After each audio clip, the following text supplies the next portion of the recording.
The Exumas, one of nature's beautiful playgrounds. The water is so clear it feels like you're sailing in a swimming pool, and it invites you to jump in every time and everywhere you drop your anchor. The spectacular wildlife is abundant both above and below the waves. The white sand beaches are beautiful. In short, the Exumas are incredible. But even this bohemian paradise is not perfect. We're only here for 2 weeks, and something tells me that we're about to experience the highs and the lows of boat life in the Exumas. Our stop at Allen Key, it was just for one night. There's a minor front, not that heavy, but coming in, so we're heading further south. We're on our way to Norman's Key to get protection from some southeast, and hopefully, you know, maybe a mooring in the Land and Sea Park or something like that to get the protection for the rest of the front. But with the sails up, not too bad.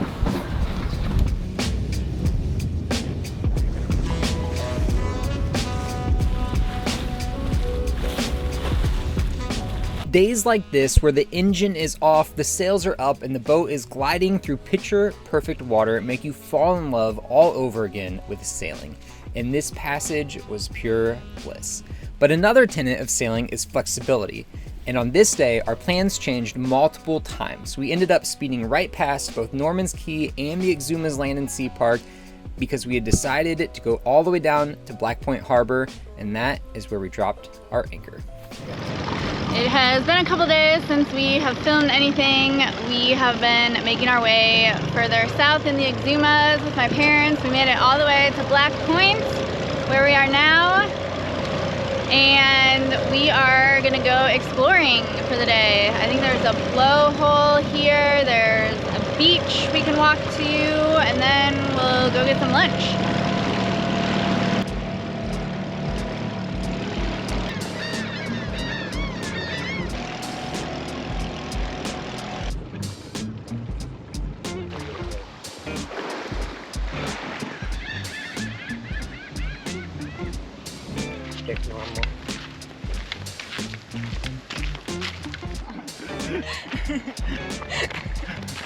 Did you get all of that? You want me to drink? I wasn't really sure if we'd actually get to see the blowhole, but I think we will. I just saw water pop up, so we might just have to be patient and wait for the right wave to hit. Ooh.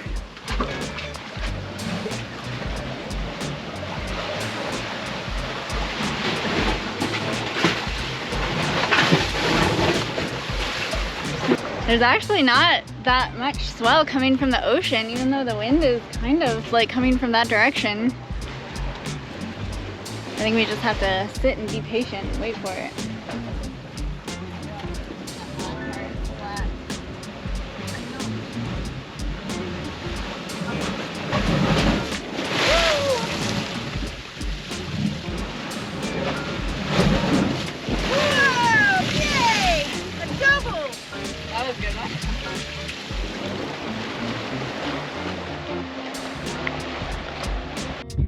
Now I know where I get my sense of adventure from. My dad is all the way back there, trying to take video with the GoPro, trying to get the best angles, going off trail, trying to find all the best views.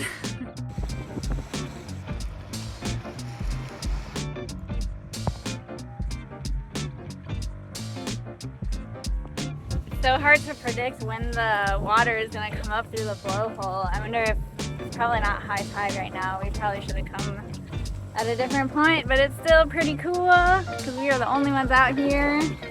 It's a beautiful view, nice breeze, and yeah, it's a pretty cool spot.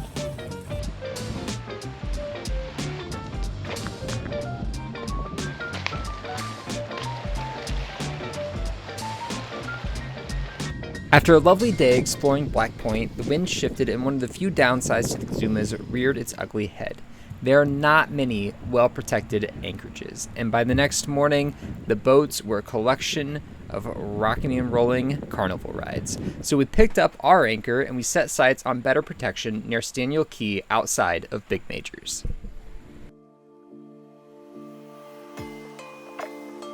The area around Staniel Key in the Majors is breathtakingly beautiful. The water is crystal clear, the small spits of land are an incredible mix of sand, greenery, and rock carved by the ocean. The underwater wildlife is abundant. Nurse sharks casually swim near your boat on anchor and they congregate at the yacht club. All of this natural beauty draws you in. You cannot help but grab your mask and snorkel and dive in to experience this little bit of paradise up close. And on top of all of that, there are two specific and unique things that draw the masses to this part of the Exumas. First, Staniel Key is home to the famous swimming pig. And second is the exquisite Thunderball Grotto. So we're headed off to see the pigs at the famous Pig Beach, the original Pig Beach. And then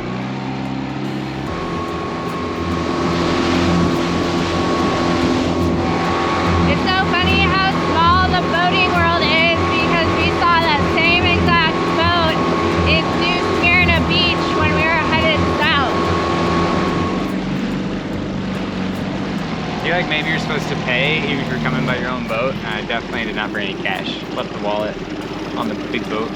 We're gonna try to anchor the dinghy way on the other side of the beach so that the pigs don't come towards our dinghy because they are swimming out to those other boats.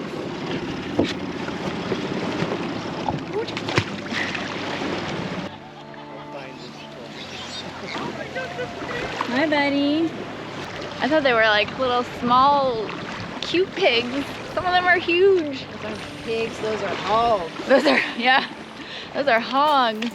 These pigs are world famous and thousands of curious tourists visit them every year. No one knows for certain how the pigs got here, but one leading legend is that the farmers on nearby Staniel Key moved their pigs to this island to spare the townsfolk of this stench. Nowadays, the pigs are mostly docile and well fed from both the tourists and their keepers. They truly are a unique attraction.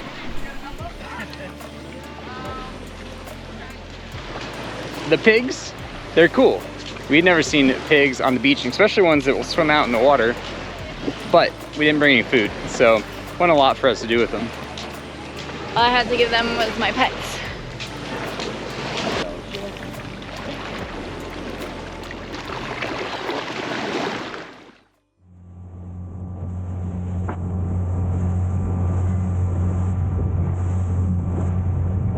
There are few spots as incredible as the Thunderball Grotto. This grotto is essentially a cave hidden in this unassuming bit of rock. It is absolutely teeming with incredible wildlife and vibrant reefs. The grotto is actually so amazing that we visited it multiple times during our stay. First, Kirstin and I went on a little bit of a scouting mission to see how easy it was to enter the cave at low tide. We were happy to discover that the entrance is fully visible and you can get into the cave without having to dive underwater. Unfortunately, this ease of entrance draws all of the tourists.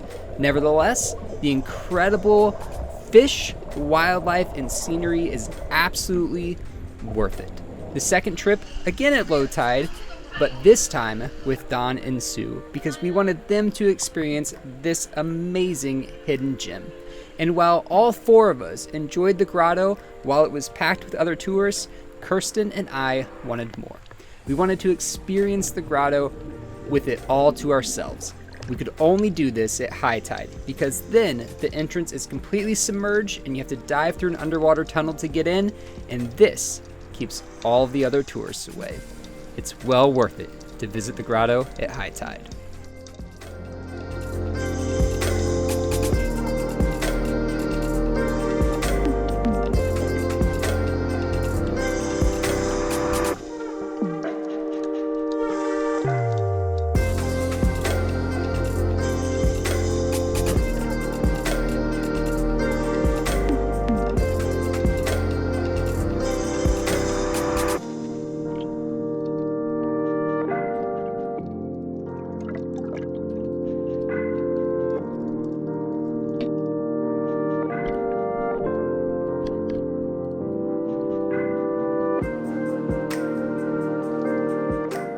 Thunderball Grotto truly is amazing, and it was difficult to leave, but after nearly an hour of having the cave all to ourselves, the tide started to reverse course and we needed to make our way out.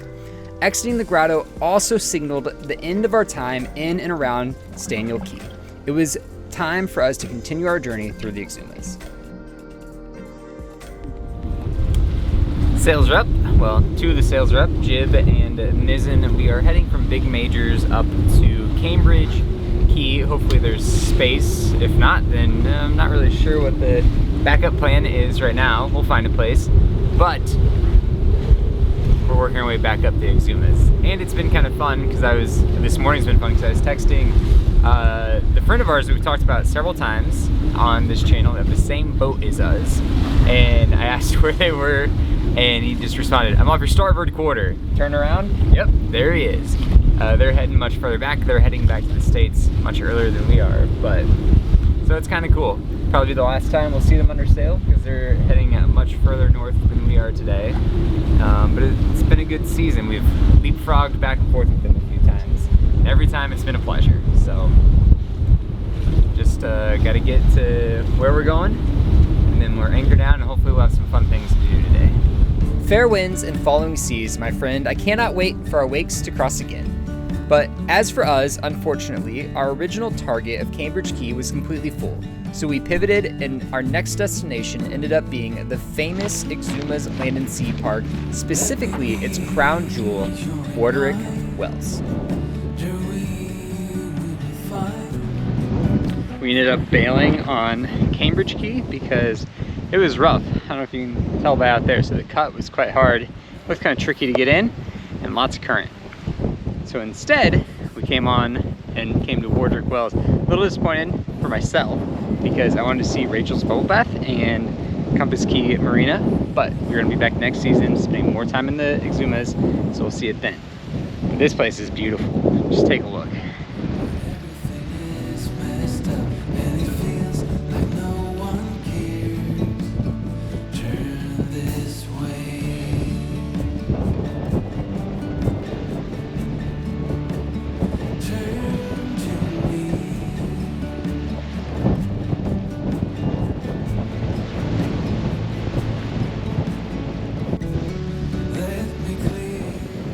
Boo Boo Hill is like a big thing that we didn't know about before coming here. You cruisers come, bring driftwood or whatever, paint your name on it and place it at the top of the hill. There's been a few things like this throughout the Exumas this season where we didn't know that we needed art supplies. We have some spray paint on the boat, but nothing else. So we're like making note for everything that we need to bring next season in the Exumas or the Bahamas in general, because there's a lot of this sort of stuff. You can leave a plaque or driftwood or whatever and, you know, leave your mark on the world.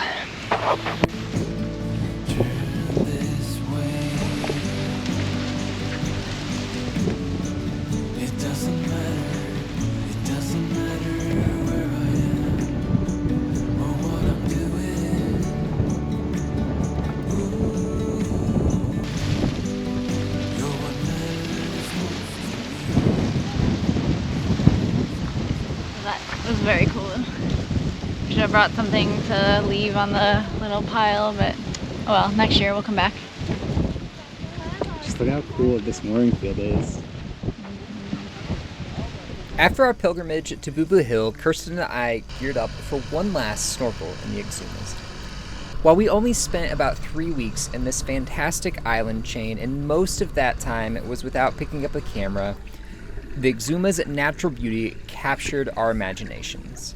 We will definitely be back.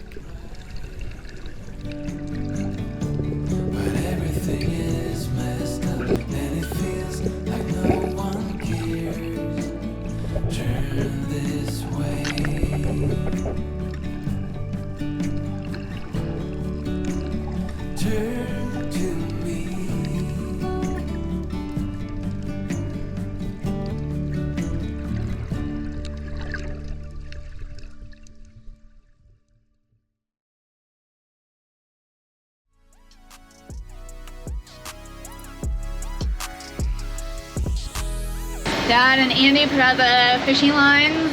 30 seconds ago and they already caught a fish.